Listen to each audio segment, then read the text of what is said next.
The evils of sanctions against the Burmese people and the Myanmar people and the Myanmar government. For many years, the Myanmar people and the Myanmar government have been subjected to sanctions by Western democracies. This is patently a failed policy. Every time, I'd like to say some things. It's very obvious that if you look at the global global finances, no country functions independently.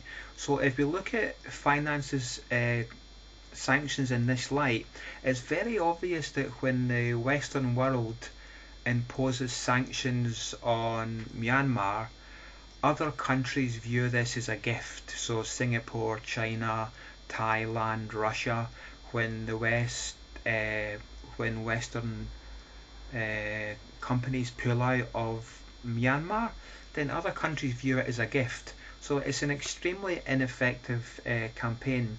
The full premise of sanctions is it's designed to bring human rights, to improve human rights in Myanmar. It patently does the opposite. There is lots of experts arguing against the wisdom of sanctions.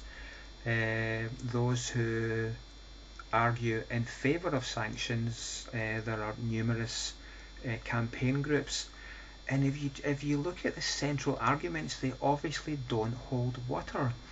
Away, they suggest that imposing sanctions on the government of Myanmar will force the government of Myanmar to improve its human rights records.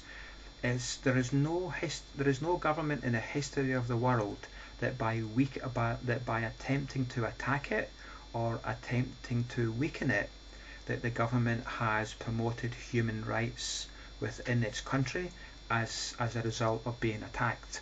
What most governments do and most people do when they become attacked or they feel threatened is they become defensive. It's basic human nature, and the Myanmar government is no different from every other government in the world.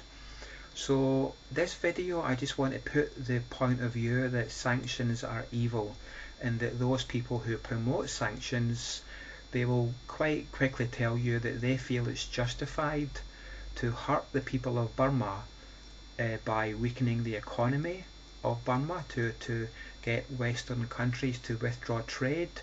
They say that is justified in order to try to bring improvements of human rights to Burma, and they're playing God.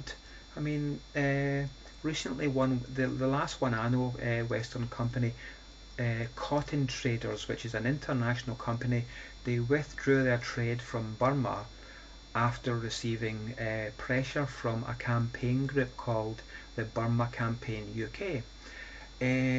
I don't know how many Burmese people lost their job as a result of cotton traders withdrawing their trade, but for sure, if we look at all the Western companies that have withdrawn their trade because of pressure from campaign groups and sanctions, then the Burmese people suffer terribly because of sanctions.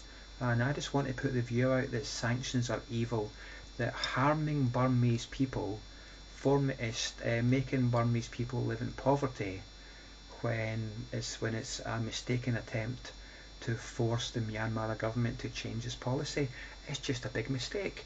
If you look at Myanmar's next door neighbour Thailand, and the economy of Thailand uh, in comparison to the economy of Myanmar, then you can see a little bit of the dangers of sanctions.